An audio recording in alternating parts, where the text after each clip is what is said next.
여러분 주의 은혜와 권대 평안하셨습니까? 옆에 사람하고 인사합시다. 사랑합니다. 축복합니다.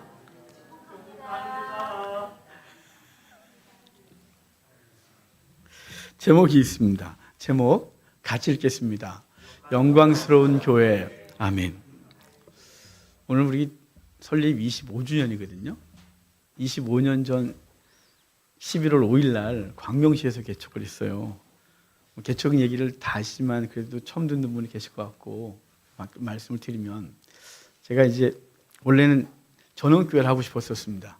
그래서 포천에 그 다 쓰러져가는 기도원을 수리해서 사용하겠냐 그래서 오케이 하고 올라갔다가 고생을 너무 많이 했어요. 그러니까 수리만 하고 지금도 육신이 거기서 뭐 일을 하면서 다 이렇게 망가진 몸을 갖고서 살아가는데요. 하여간 그때 하나님의 살아계심을 경험했어요. 너무 살아계셨어요. 돈은 다 떨어졌지만 하나님이 함께 하시는 걸 매 순간 경험하는 기간이었어요. 거기 있다가 돈 다 떨어져서 올겨울 어떻게 나나 그랬는데, 서울에서 후임자 찾는다 그래서 원서 넣어보라 그래서 원서 넣고 이제 설교를 했더니 그 교회에서 허락을 받고 용산에 있는 교회에 후임이 됐어요. 후임이 됐는데 그 교회에서도 이제 모함을 받고 엉엉 울면서 나왔어요. 하나님, 정말 사역을 하면서 그렇게 모함을 받고 울었던 적 그때 처음인 것 같고, 뭐 그 이후에도 계속해서 사람들의 말, 슬픈 얘기, 정말 없는 얘기 만들어내고 이런 건 많았지만 그때처럼 억울하고 힘든 적은 없어요. 나와서 하나님 대체 뭘 해야 돼요? 전원교회 그렇게 하고 싶었는데 사람은 안 와요. 후임들에 가면 편할 줄 알았는데 소신껏 못해요. 근데 다시 부교육자 가자니 그래도 단독 목회를 2번이나 해봤다고. 좀 그것도 그래요. 어떻게 해야 돼요? 뜻만 알려주시면 내가 뭐든지 할게요. 그리고 4개월을 아이들 유치원 끊어놓고 장인어른 데 가서 밥 얻어먹고 친구네 교회 가서 밥 얻어먹고 4개월을 기도했어요. 하나님께서 개척이라는 걸 분명히 주셨어요. 계속 확인했어요. 그리고 돈은 이미 마이너스 상태여서 어떻게 해야 될지 모를 때 하나님께서 1,000만 원을 빌려서 예배당 보증금 보증금 걸게 하시고 1,300만 원을 또 빌려서 사택을, 죽은 상가를, 시장통에 죽은 상가를 이제 얻게 하셔서 문 열면 거실, 그리고 방 안에 조그만 거 있어요. 거기서 우리 아이들을 키웠어요. 1년 반을 광명시에서 하나님의 은혜 가운데 있었고요. 그리고 1년 반 만에 구이동으로 왔어요. 그때 성도들이 강남에서 여러 명이 오셔서 여기 너무 멀다, 이전하자 그래서 구이동으로 와서 거기서 오래 있었어요. 오랫동안 있고, 그리고 이제 여기 와서 8년째 되거든요. 전 여기 온 지 얼마 안 된 것 같은데요. 이렇게 계산해 보면 청담동에서 8년을 있었어요. 은혜죠. 그리고 지금까지 왔거든요. 하나님께서 우리 교회를 왜 세우셨을까? 이 과정 가운데 우리 아픔도 있었고 힘든 시간들도 있었잖아요. 그럴 때마다 제가 늘 기억하는 건요, 처음 하나님이 저에게 응답하셨을 때 제가 뭘 해야 돼요? 뭘 해야 돼요? 시키면 무슨지 할게요 라고 하셨을 때 개척임을 분명히 알리셨고, 제가 하나도 없을 때 제가 누구한테 가서 돈 좀 빌려줘 이거 못하거든요. 근데 희한하게 그 과정을 얘기하면 좀 길으니까 어떻게 빌릴 수 있도록 그냥 그때그때 그 돈인 사람이 와서 돈 빌려줬어요. 그래서 개척을 하고 여기까지 왔거든요. 하나님의 은혜죠. 그러면 교회를 왜 세우셨을까? 이런 고민이죠.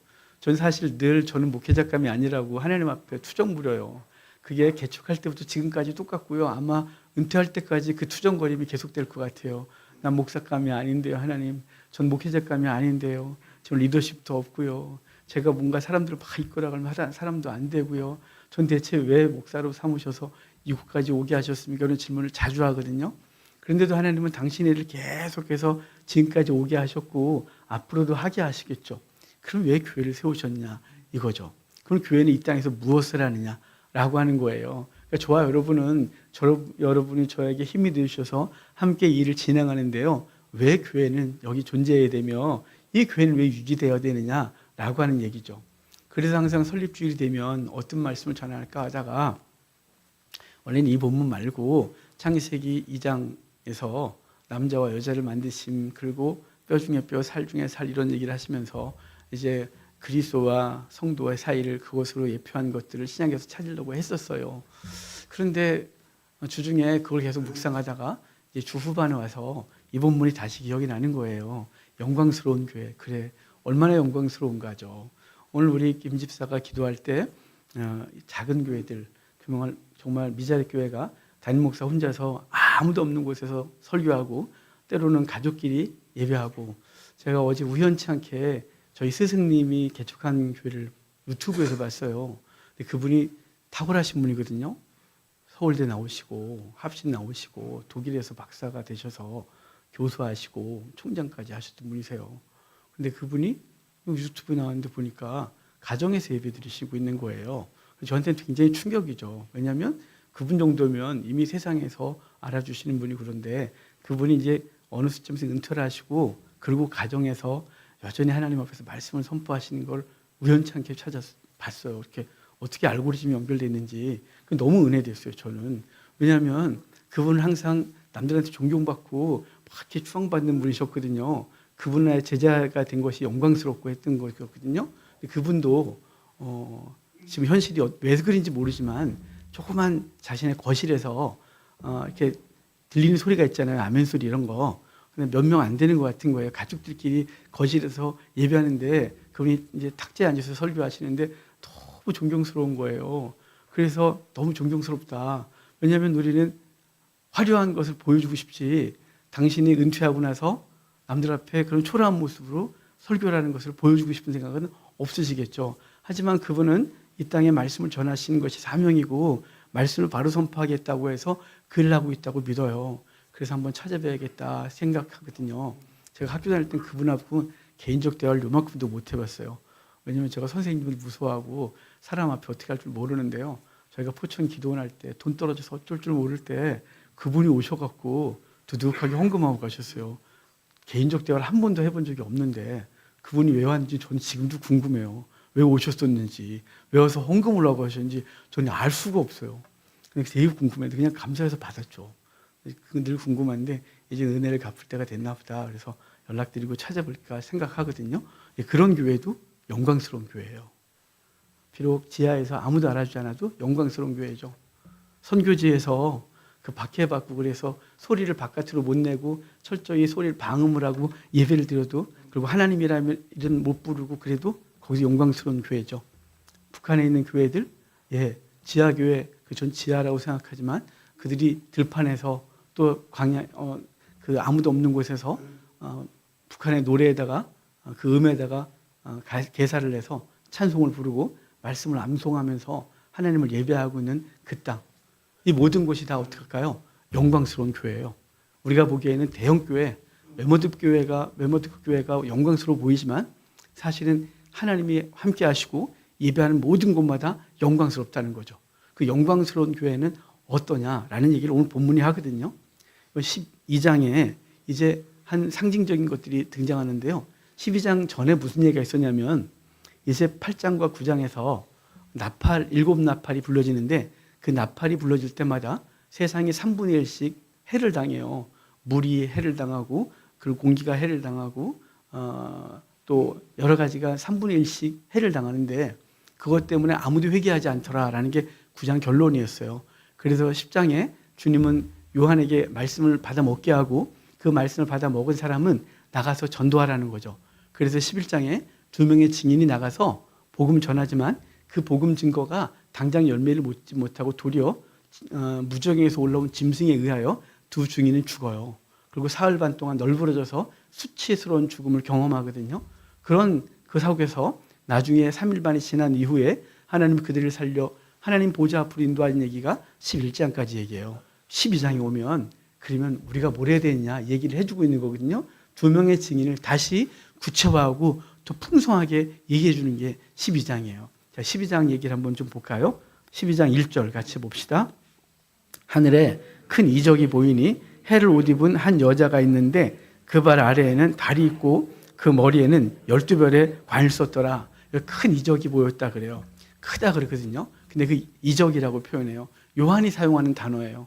요한이 쓴 성경이 요한복음, 요한 1, 2, 3서, 요한계시록이거든요. 근데 요한은 그 하나님 예수 그리스도가 행하신 행사들, 기적들을 두나미스라는 능력, 권능 뭐 이렇게 표현하지 않고 딱 한 단어를 사용해요. 세메이온. 이 세메이온이 표적이란 단어거든요. 영어로 사인이죠.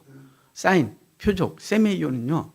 뭘 강조한 거냐면 현상을 강조한 게 아니에요. 현상을 통해서 예수님을 알려주고 싶은 게 세메이온의 목적이에요. 그러니까 요한은 요한복음 쓸 때 7가지 세메이온을 통해서 예수님이 어떤 분인지 알려줬고 요한 1, 2, 3서를 통하여 예수님이 사랑의 심을 표현했다면 요한계시록에서는 많은 상징적인 언어들을 통하여 예수 그리스도와 교회가 얼마나 영광스러운지를 얘기를 해주고 교회의 승리에 대해서 얘기를 해줘요. 그래서 큰 표적, 큰 세메이온 이렇게 말하는 거예요. 사인이 있다는 거죠.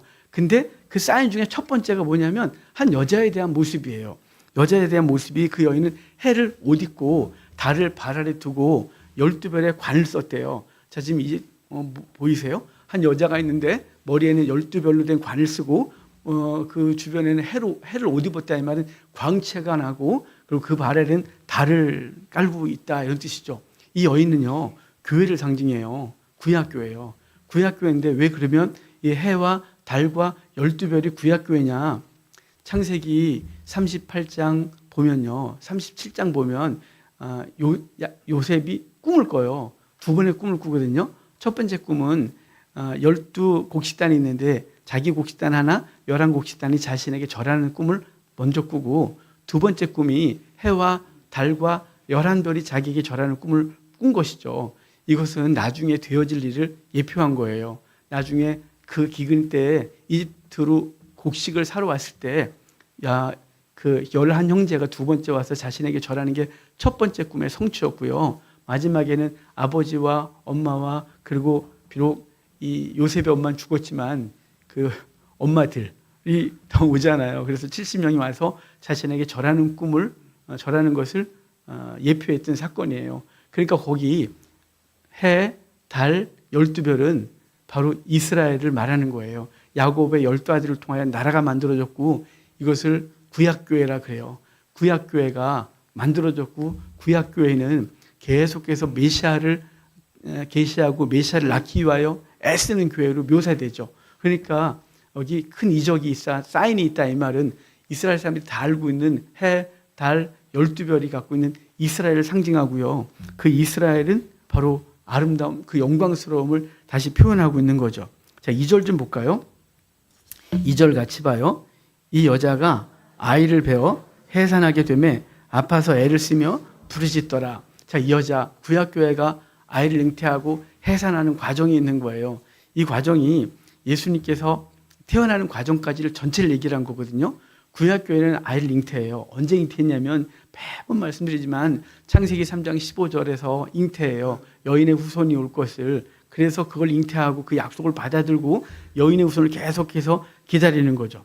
그래서 아담이 아벨을 낳았는데 아벨이 가인에게 죽으면서 아벨 대신하여 셋의 후손들이 가인의 후손과 연합함으로 님이 다 타락하여 하나님은 거기서 다시 노아의 세 아들 중에 셈을 선택했지만 다시 가나안 족속들과 그 가나안 땅과 애굽에서 그들을 죽이려고 하지만 하나님 건져내시고 그래서 이 셋의 후손 아브라함이 거기서 나오고 아브라함에서 이삭, 야곱, 유다가 나오고 유다에서 다윗이 그리스도까지 오게 되는 거예요. 그러니까 구약교회는 예수 그리스도를 잉태하고 그 아이를 낳을 때까지 엄청난 애를 쓰고 있는 거죠. 그래서 여기 해산하게 되면 아파서 애를 쓰고 부르짖더라 그래요.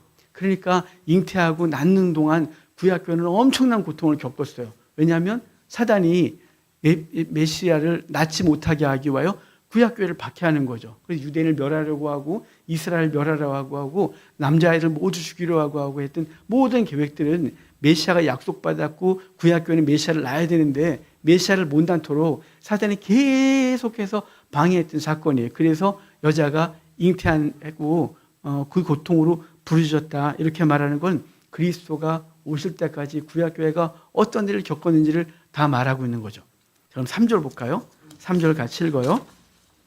하늘에 또 다른 이적을 보이니 보라 한 금 붉은 용이 있어 머리가 7이요 뿔이 10이라 그 여러 머리에 7 안간이 있는데 자 아까 첫 번째 큰 이적은 여인 큰 이적은 구약교회가 얼마나 놀라운지를 얘기를 하고 그 영광스러움을 얘기했다면 이제 그 구약교회를 박해하고 있는 한 대상 그 11장에선 무저갱에서 올라온 짐승이라 그랬었는데요. 여긴 붉은 용이라고 되어 있어요.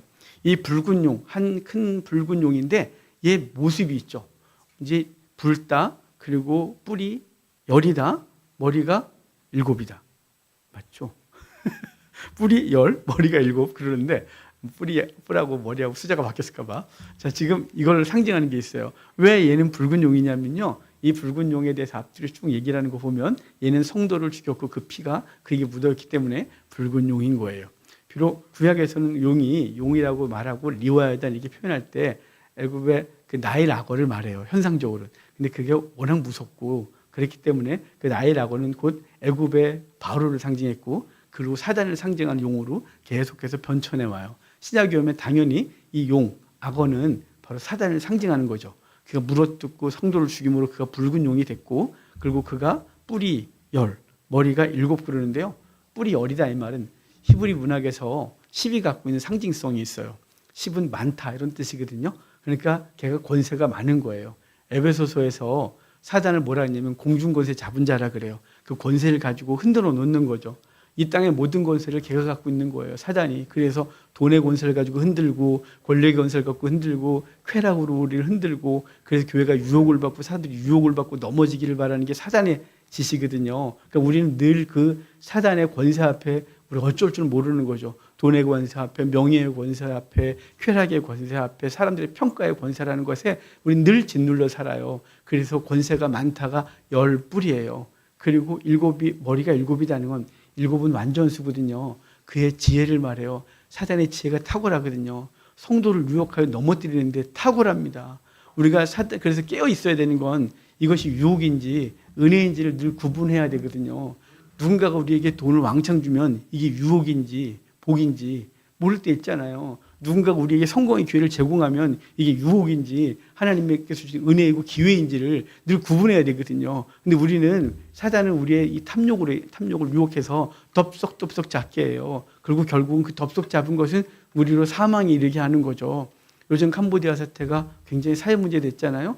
그분들이 그중에는 악한 의도를 갖고 한 사람도 있지만 대부분은 돈 벌 수 있는 기회, 이 땅에서 돈 버는 것보다 거기서 더 많이 번다니까 그것을 덥석 잡고 갔다가 결국은 거기에 사망에 이르게 되는 이 슬픈 일이 벌어지는 거죠. 이 땅의 사단이 바로 그런 지혜를 갖고 있다는 거예요. 우리를 유혹하고 우리를 넘어뜨리고. 그러니까 늘 성도는 말씀으로 깨어있고 기도로 깨어있어서 내게 주어진 이것이 기회인지 아니면 유혹인지 늘 깨닫고 하나님 앞에 살아가야 되는 것입니다. 그러니까 붉은 용, 그래서 걔는 늘 교회를 무너뜨리려고 하는 거예요. 그래서 우리 교회들이요 바로 서야 돼요. 교회가 세상의 가치관에 뒤집어 기도를 갖고 오면 우리가 이 땅의 교회를 세상이 원하는 방법대로 세우면 그 유혹인지 기회인지를 알아야죠. 그래서 우리 한국교회는 이미 망했다 그러거든요. 왜 망한 줄 아세요? 우리 한국교회는 이미 물들었어요. 세속주의에 번영신학에 쩔었어요. 그래서 온통 강단에서 흐르는 말씀들이 세속적인 거죠. 잘 되는 얘기, 재미있는 얘기. 그래서 차라리 세바실 듣는 게 훨씬 나을 수 있는데 여기서 명강의를 듣고 인문학 강의를 듣는 이 슬픈 얘기가 우리 속에 있는 거예요. 20분밖에 설교 안 하거든요. 일반 교회들이. 왜냐하면 설교학에서요. 일제시대 때 우리나라 설교학이 정립된 게 있어요. 20분 이상 설교하지 마라. 그게 지금까지 오는 거예요. 말이 됩니까? 20분 갖고 말 시작하면 끝나는 걸. 제가 새벽에 20분 하거든요. 새벽에 20분 하는 교회는 별로 없어요. 근데 하다 보니까 그것도 좀 적어서, 왜냐면 본문 하나하나를 꼼꼼히 해석하다 보니까 20분 갖고 됩니까? 그냥 흐르는 얘기, 재미있는 얘기, 오늘 파이팅입니다 이런 얘기면 5분이면 끝나겠지만 말씀을 하나씩 세세하게 보다 보면 20분은 너무 시간이 짧아요. 그러니까 그걸 일주일 동안 20분 듣고 세상에 나가요. 근데 20분이 복음이면 너무 감사하겠지만 20분의 예화가 5개. 이게 설교학에서 말하는 거예요. 설교학에서 서론, 결론, 본문의 3개. 5개가 예화가 들어가요. 설교학에서 가르치는 거예요, 여러분. 이러니 우리는 인문학 강의를 듣는 거죠. 감동을 받았는데 마음이 찌릿하고 눈물도 찔끔 흘렸는데 성경과 상관없이 감동받은 거예요. 성경을 볼 때 이게 무슨 뜻인지 하나도 모르는데 이 본문 읽어보고 이런 얘기하고 세속 얘기하고 형통한 얘기하고 하니까 은혜는 받고 위로를 받았지만 거기에 하나님의 말씀이 들어가 있지 않는 거예요.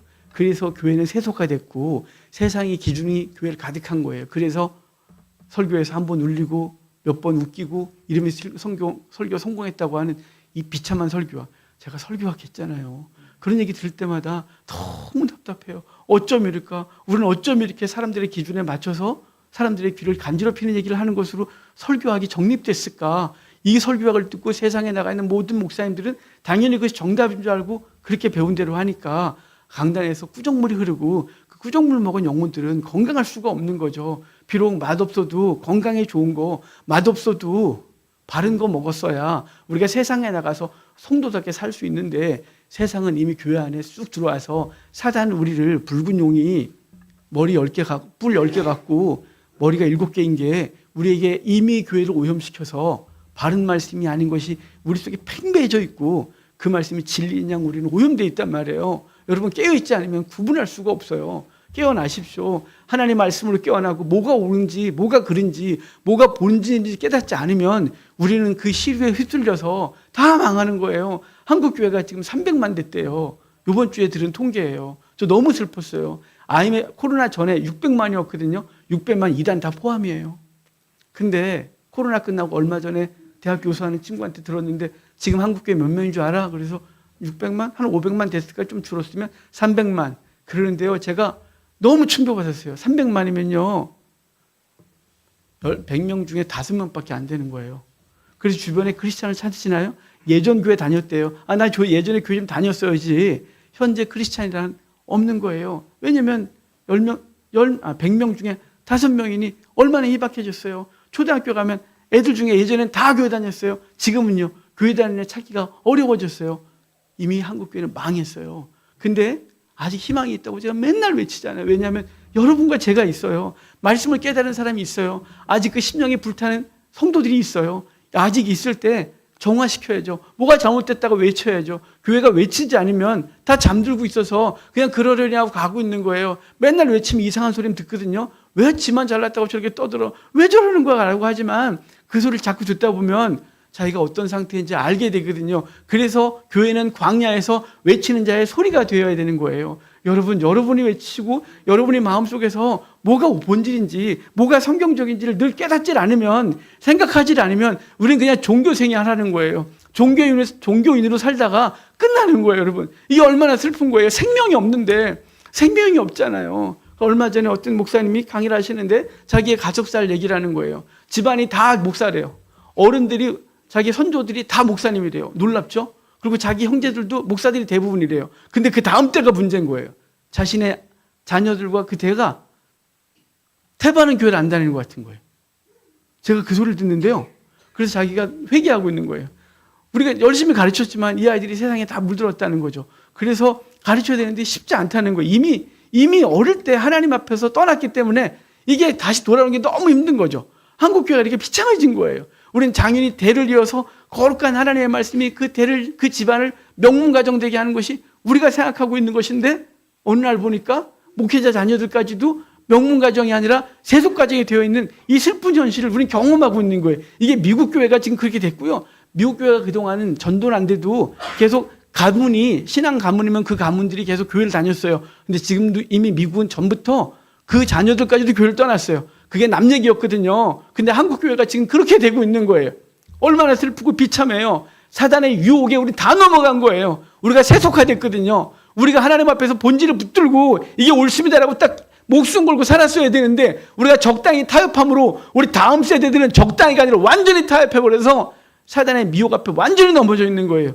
하나님이 없는 세대가 된 거죠. 그래서 우리가 끝나면 다음 세대는 박해 가운데 예배하게 될 거예요. 이미 선교지거든요. 우리 한국교회는 여러분 300만이면 선교 대상국이에요. 이미 숫자적으로는. 하지만 그래도 교회가 유지되고 뜨거운 열정을 갖고 있는 50대 이상의 성도들이 살아계셔서 여러분들이 교회를 버티고 있어서 이 정도 유지되고 있는 것이지 우리가 이제 현직에서 물러나고 그럼 교회는 재정적인 어려움을 겪을 거고요. 이제 점점점 다음 세대는 있지 않으면서 교회가 미국의 허연 머리들만 앉아있는 것처럼 우리도 그렇게 되는 것을 이제 10년 안에 보게 될 거예요. 이걸 본다면 우리가 어떻게 될까요? 교회는 왜 유지돼야 되며 왜 보존돼야 되며 왜 교회가 하나님 앞에 힘을 얻어야 되는지를 오늘 본문이 분명히 말하고 있는 거예요. 단지 그냥 교회는 영광스럽다가 아니라 왜 영광스러워야 되는지 그 영광스러운 무엇을 위해서 영광스럽게 됐는지를 오늘 본문이 말씀해 주고 있는 거거든요. 자, 우리 4절 좀 봅시다. 4절. 그 꼬리가 하늘의 별 3분의 1을 끌어다가 땅에 던지더라. 용이 해산하려는 여자 앞에서 그게 해산하면 그 아이를 삼키고자 하더라. 여기 별 3분의 1을 삼킨대요. 별, 아까 별이 뭐였어요? 교회 면류관이었죠. 성도들이었던 거예요. 성도들의 3분의 1을 그 고통을 주겠다는 거예요. 땅에 던지더라 이 말은 그들이 땅에 널브러져 있는 상태를 말하고 있는 거예요. 수치를 당하고 고통을 당하는 걸 하겠다는 거죠. 근데 사실은 하나님은 세상을 향하여 나팔지향에서 3분의 1씩 해를 당하게 했어요. 땅이, 바다가, 하늘이, 물이 3분의 1씩 해를 당하게 했는데 사단은 거기서 성도들을 3분의 1을 괴롭힌다는 거죠. 괴롭히는데 교회가 망하지 않고 다 죽지 않았다는 거예요. 그 교회는 그 꼬리의 권세에 의하여 된다는데 사단의 미혹에 그러는 거죠. 꼬리를 살랑살랑 흔들면 그것에 미혹돼서 교회는 넘어지고 있고요. 그 넘어진 교회도 있으나 하나님 앞에서 믿음 지키고 전투력을 회복하고 하나님 앞에 살아가는 교회가 있는 것입니다. 사단이 삼키고자 할 때 삼킨 바 되는 어리석음이 있지 않도록 하기를 바라요. 자, 5절 봅시다. 5절 같이 읽을게요. 여자가 아들을 낳으니 이는 장차 철장으로 만국을 다스릴 남자라. 그 아이를 하나님 앞과 그 보좌 앞으로 올려가더라. 여기 낳은 아이는 예수 그리스도예요. 그는 장차 철장으로 만국을 다스린다 그러잖아요. 예수 그리스도가 저 뒤에 가면 철장으로 만국을 다스린 장면이 나와요. 그리고 그분은 하늘로 올림받아서 보좌 우편에 앉게 되거든요. 예수 그리스도를 말하는 거예요. 구약교회는 그 고통을 이겨내고 그리스도를 낳았어요. 계속해서 박해를 했죠. 심지어는 헤롯이 죽이려고까지 했던 거죠. 예수 그리스도가 이 땅에 태어나셔서 30년을 개인의 생애를 사시고 3년 반을 공생애를 사시고 결국은 십자가에 달려 죽으심으로 사단을 짓밟고 부활 승천하여 그분의 영광 가운데 계신 거예요. 구약교회가 그걸 한 거예요. 그럼 신약교회는 뭘 할까요? 이제 신약교회를 그 뒤에 말할 거거든요. 신약교회가 뭘 하는지 봅시다. 우리 마지막 절 6절 같이 봅시다. 그 여자가 광야로 도망해만 거기서 1260일 동안 그를 양육하기 위하여 하나님께 예배하신 곳에 있더라. 아멘. 자, 1260일 동안 양육받기 위하여 광야에 밀려났대요. 거기 보면 그 여자가 광야로 도망갔대요. 이제 신약교회는 광야로 밀려간 거예요. 왜냐하면 사단이 신약교회를 가만 놔두지 않았거든요. 그래서 신약교회가 생기자마자 유대 교도들한테 박해를 당하고 그 다음에 로마 정부로부터 박해를 당하고 세상으로부터 유혹과 박해를 당하는 것은 교회의 운명인 것이에요. 교회는 그래서 광야로 도망갔다 그래요. 그러면 왜 광야로 갔을까요? 이 광야에서요, 예수님도 40일 동안 금식하시고 그가 하나님 앞에서 사명을 감당하세요. 세례 요한도 광야로 나갔고요. 엘리야도 광야로 갔고요. 모세도 광야로 가요. 왜 하나님의 사람들은 광야로 갔을까요? 광야에서 하나님의 사람으로 거듭나기 때문에 그렇습니다. 이 광야가 두 가지 측면을 갖고 있거든요. 사단에게 쫓겨간 거고 성령의 이끄심 가운데 있는 거예요. 여러분, 예수님께서 40일 동안 시험 받으신 장면을 마태, 마가, 누가가 기록하거든요. 세 개의 복음서를 이렇게 새벽기도 계속 하신 분은 이거 들었는데 세 개의 복음서를 종합하여 보면 이 두 측면이 다 나와요. 뭐냐면 사단에게 이끌려 광야로 갔다 그러고 어느 복음서는 성령의 충만함을 입고 성령에 이끌려 광야로 갔다 그래요. 사단에 이끌려가서 시험을 당하고 성령의 충만함을 입고 광야로 갔대요. 이게 뭘까요? 교회는 하나님의 성령의 충만함을 입고 광야에서 주의를 감당하는 것이고 사단이 넘어뜨리기 위하여 교회를 계속해서 광야에서 힘들게 하는 거죠. 그러니까 저와 여러분은 이 광야에 살아가는 존재인 거예요. 교회는 광야에 위치하죠. 광야가 이 교회는 세상에 던짐받은 존재거든요. 여러분, 저 숲속에서 우리끼리 조사오니 이러고 신앙생활하고 싶을 때 있지 않아요? 종종 그런 공동체들이 숲에 가서 기독교 공동체를 만들었지만 다 실패했어요. 왜냐하면 네 거 내 거 없이 살자. 그건 절대 안 돼. 우리는 내 건 내 거고 네 거도 내 거고 이게 우리잖아요. 근데 어떻게 이 땅에 육신을 갖고 그것을 이룩하려고 그래요? 교회 지도자들, 그 리더들이 다 지가 먹고 성도들은 착취당하는 거죠. 결국은 다 실패했어요. 다 실패했어요. 역사 속에서 성공한 건 단 한 번도 없어요. 그럼 교회는 어디 있냐? 세상에 나와 있는 거예요. 광야라는 세상에 던져져서 이 속에서 하나님의 나라를 선포하는 거죠. 세례 요한이 광야에서 외치는 자의 소리로 예수 그리스도의 길을 예비했단 말이에요. 광야, 여러분의 삶이 광야이고 우리가 교회를 하고 있는 우리의 삶의 자리, 우리의 형편이 광야일 수 있어요. 광야가 왜 은혜의 자리일까요? 광야, 미드바르 그랬죠. 히브리어로. 근데 이 미드바르가 어근이 다바르, 말씀이라 그랬어요. 광야에서 하나님의 음성이 들려요. 그리고 솔로몬이 만든 성전의 지성소가 드빌이 그래요. 드빌도 어근이 다발이에요. 그러니까 하나님을 만나고, 그러니까 광야가 하나님을 만나고 하나님의 소리가 들리는 곳이에요. 그러니까 우리는 인생의 광야를 종종 겪거든요. 거기서 하나님의 소리를 들어요. 하나님과 만남이 있어요. 그래서 그분과 놀라운 그 관계를 회복하고 다시 세상으로 나가게 되는 거죠. 여러분, 교회는 영혼을 잉태하는 곳이에요. 교회가 영혼을 잉태하지 않는다면 교회는 더 이상 교회 역할을 하는 게 아닙니다. 그래서 영혼을 잉태해요. 그것이 개인으로 잉태하든 교회 공동체가 잉태하든 잉태해요. 여러분, 한 영혼을 세우고 그 영혼을 건강하게 만드는 게 얼마나 어려워요. 이게 쉽습니까? 지난주에 두 분의 목사님들을 만났어요. 두 분의 목사님을 만나면서 그 목사님의 사역의 현장 때문에 상담을 하고 같이 울고 기도했어요. 너무너무 힘든 시간들을 그분이 갖고 계시더라고요.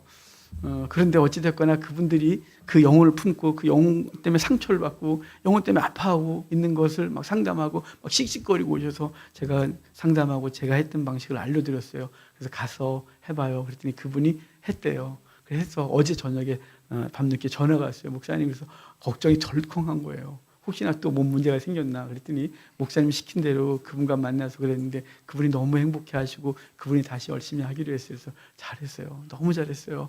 그게 영혼 품은 사람이죠. 그랬어요. 영혼을 품으면요, 그때부터 반응이 일어나는 거잖아요. 엄마들 다 아시죠? 여기서 이상한 반응이 일어나는 거 제가 몰라요. 네가 해봤냐 그럴 것 같은데 옆에서 봤어요. 이게 안 맞잖아요. 그래서 토하고 음식 못 먹고 10달 동안 고통스럽고 아이를 고통스럽게 낳고 그 아이가 이쁘다가도 어떨 땐 너무 힘들고 그러잖아요. 근데 그 자녀를 양육하는 게 얼마나 어려워요. 인생을 다 거는 거잖아요. 그래서 교회가 그렇게 하는 거고요. 여러분이 누군가를 전도했다면 그 일을 하는 거예요. 근데 그 자녀가 때로는 말을 안 듣고요. 때로는 나와 충돌이 일어나고요. 막 그러거든요. 그렇다고 우리가 버릴 수 있나요? 절대 못 버리죠. 끌어안고 울고 끌어안고 내 새끼니까요. 그래도 보고 싶고 막 못되게 하고 집에 나갔지만 또 그 녀석 안 들어오나 왜 안 오나 걱정되고 보고 싶고 그런 거 아니겠어요? 심지어는 그가 저보다 잘 되길 바라죠. 여러분보다 여러분의 자녀가 못되길 바라는 부모 있습니까? 내가 산 것보다 우리 아이들이 훨씬 행복하고 훨씬 멋있고 훨씬 위대하게 살길 바라는 게 부모의 마음이죠. 교회는 그렇게 하나님 앞에 부름받아서 교회는 영혼들을 품고 끙끙거리고 아파하고 슬퍼하고 힘들지만 그래도 그 영혼 하나님의 사람 만들기 위하여 애쓰는 곳. 우리가 누군가를 전도하면 그 전도한 영혼 하나님의 사람 만들기 위하여 때로는 나하고 충돌이 일어나지만 내 마음에 들지 않지만 그래도 그가 하나님의 사람인 줄 믿고 열심히 양육하고 훌륭하게 성장해서 그가 나보다 더 훌륭한 믿음의 사람이 됐을 때 나 잘했다. 내 면류관 아름답구나. 이렇게 되는 거죠. 그래서 잠언에 이렇게 말해요. 할아버지의 면류관은 손자고 아버지의 면류관은 자식이라고. 교회의 면류관은 영혼입니다. 그래서 영광스러운 교회는 해를 옷 입고 달을 발 아래 깔고 12별의 면류관을 쓴 존재인 거죠. 영혼들을 머리에 쓰고 하나님 앞에 나아가는 존재, 그게 교회임을 믿고 이 교회가 하나님 앞에 더 그 일을 감당하고 우리가 또 다른 교회를 돕고 그 교회를 세우는데 우리 여러분의 삶을 다 사용하시길 주의 이름으로 축복합니다. 성찬합시다.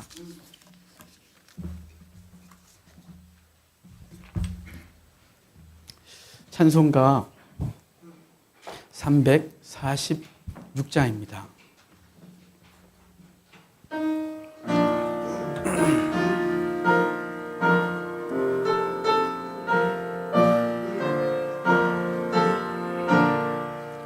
주 예수 우리 구하려 큰 싸움 하시니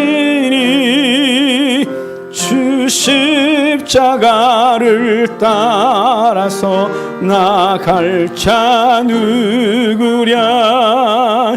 근활난 핍박 당하고 또 고통 많으라. 제 십자가를 지고서 늘 참느니로다. 주 예수 고난 당할 때 저 원수 위하여 죄 용서함을 빔같이 또 빌자.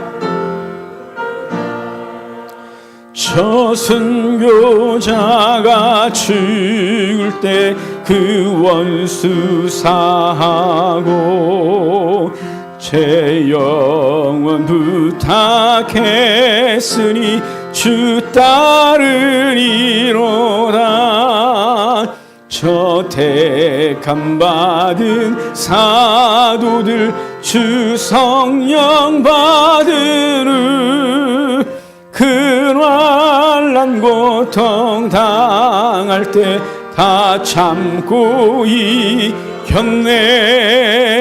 그 험한 고난 넘어서 저 천성 갔으니 주 예수 믿는 우리도 본받게 하소서. 아멘. 하나님의 말씀 창세기 19장 16절 한 절 보겠습니다. 창세기 19장 16절입니다.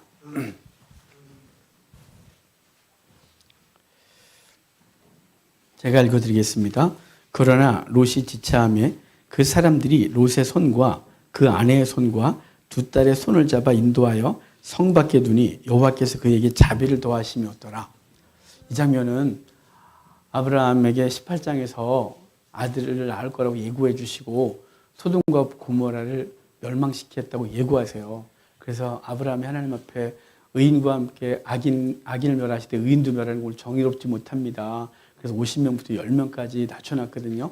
그러고 나서 천사들이 소돔과 고모라 와서 이 롯의 집에 들어가서 심판을 얘기하고 그랬더니 사위들은 농담으로 여겼다 그래요. 아무도 안 나가려고 그래요. 롯도 안 나가요. 나가라 그러는데 안 나가요. 거기 망할 건데. 그래서 이 천사가 롯과 그의 가족들 손을 잡고 끌어냈대요. 끌어내서 바깥에 둬서 소돔과 고모라가 멸망할 때 죽지 않은 거예요. 이 본문을 왜 말씀드렸냐면요. 교회는 그런 자들이 모인 거예요. 우리가 자발적으로 예수님 믿겠다 그런 적 없어요. 우리 세상이 더 좋아요. 저에게 물으시면 저도 여전히 세상이 좋을 때가 많아요. 주님께서 우리를 강제로 끄집어내신 거죠. 너 거기 있으면 망해. 너 거기 있으면 죽는 거야. 그래서 우리를 세상에서 끄집어내서 모아서 교회를 삼으셨어요. 그래서 에클레시아가 밖으로 모은 사람들이라 했잖아요. 세상에서 끄집어내서 세상 바깥으로 끄집어내서 모아놓은 사람, 그게 교회예요. 근데 거기 뭐라 그래요? 자비를 더하십니다. 하나님께서 자비를 베푸셨기 때문에 저와 여러분들이 이 구원의 은혜에 있고 세상을 향하여 다시 가서 말씀을 전하고 너희들도 나와. 그래서 이제 우리는 그들의 손을 잡고 주의 백성에게 끄집어내는 사람이 된 것이죠. 예수님께서 그 은혜를 주셔서 우리가 성도의 공동체에 있게 되고 하나님의 나라를 바라보는 삶이 된 것이죠.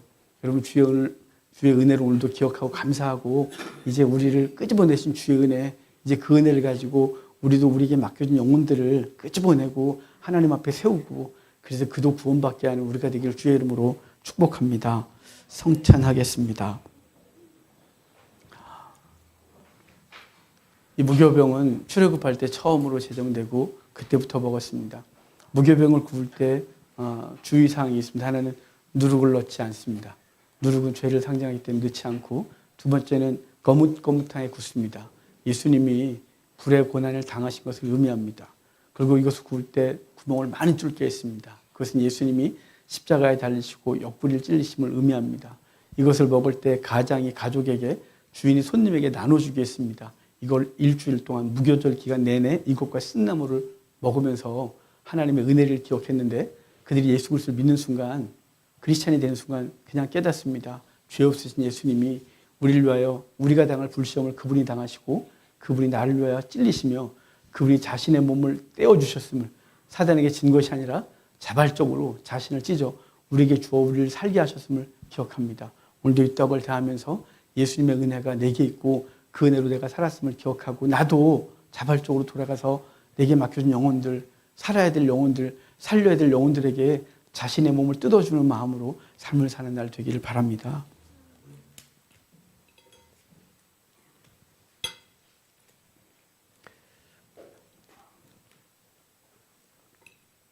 떡을 듭시다. 떡을 들고 하나님 앞에 잠깐 기도합시다. 기도하실 때 주님, 나 같은 거 살려주셔서 감사합니다. 난 여전히 세상 좋아서 여전히 세상에 있길 원하는데 주님은 저를 끄집어 내주셨고 또 구원받았음에도 불구하고 또 그 자리에 가서 머뭇거리고 있는 나를 또 끄집어내 주시고 끄집어내셔서 주의 백성으로 살게 하신 그 은혜 감사하고, 나도 돌아가서 아직 세상에 있는 사람 끄집어내고 주 앞에 있다가 다시 세상으로 돌아가려고 하는 영혼들 끄집어내고 그 손 강하게 잡고 주의 백성 되게 하는데 내가 쓰임받게 해달라고, 주님이 몸을 주신 것처럼 나도 몸을 들여 영혼들을 살려내는 삶이 되게 해달라고 잠깐 기도하겠습니다. 기도합시다. 하나님 감사합니다. 당신의 귀하신 은혜 우리에게 주셔서 주의 백성들이 오늘 옆에 있습니다. 하나님 은혜를 충만하게 하시고 하나님께만 영광을 돌리게 해주시길 간절히 소원합니다. 오늘도 예수님 몸을 상징하는 떡을 먹고 나도 돌아가 내 몸으로 무엇을 할까? 내게 주신 육신을 가지고 어떻게 육신의 기회를 삼지 않고 영혼을 살려내는 기회를 삼을까 고민하는 주의 백성들에게 힘 주셔서 능히 영혼들을 살려내고 그 영혼들 팔 잡고 끄집어내 생명의 공동체로 이끌 수 있도록 해주시길 원합니다. 하나님 함께 하시고 역사해 주십시오. 하나님 감사합니다. 우리같이 못난 거두와 당신의 몸을 주셨습니다. 몸을 찢어주셔서 우리 살려주셨습니다. 이제 우리도 돌아가서 내 몸을 찢어주는 마음으로 영혼들을 대하게 하옵소서. 그 영혼의 상태 보게 하소서. 그 영혼이 보이게 하셔서 안타까움으로 영혼을 대하고 그 영혼 그 팔목 잡고 세상에서 끄집어내 주의 공동체로 이끌게 하시고 그도 생명의 사람 되는 일에 우리의 삶이 쓰임받게 하옵소서. 우리를 사용해 주십시오. 감사합니다. 예수님의 이름으로 기도합니다. 아멘. 주님의 모입니다.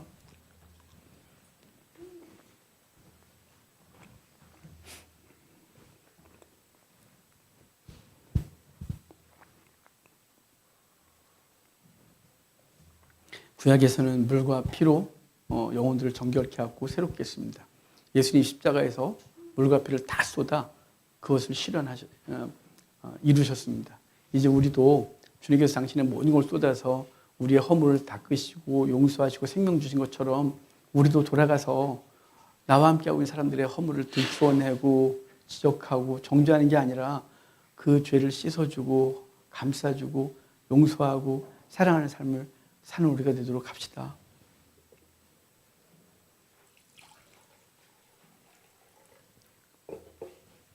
우리 잔을 듭시다. 그리고 하나님께 잠깐 기도합시다.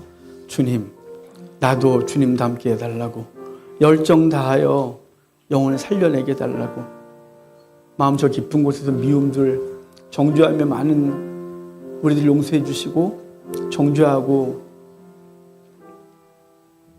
허물을 들춰내는 존재가 아니라 그 허물 내 눈물로 씻고 내 헌신으로 감싸고 결국은 그 영혼이 그 사랑에 감격하여 예수님까지 만나게 하는데 우리의 삶이 쓰임받게 해달라고 잠깐 기도하겠습니다. 기도합시다.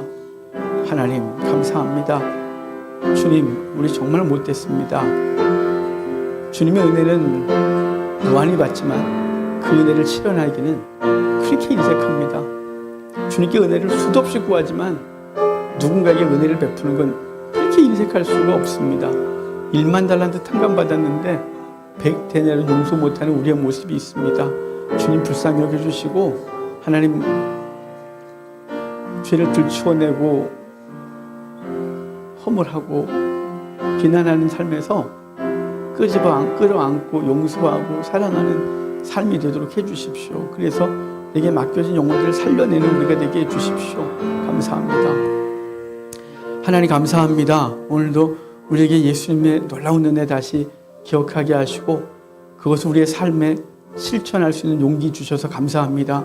그 마음 가지고 돌아가겠습니다. 사단이 중간에 우리를 시험할 것이고 네가 할 수 있을까?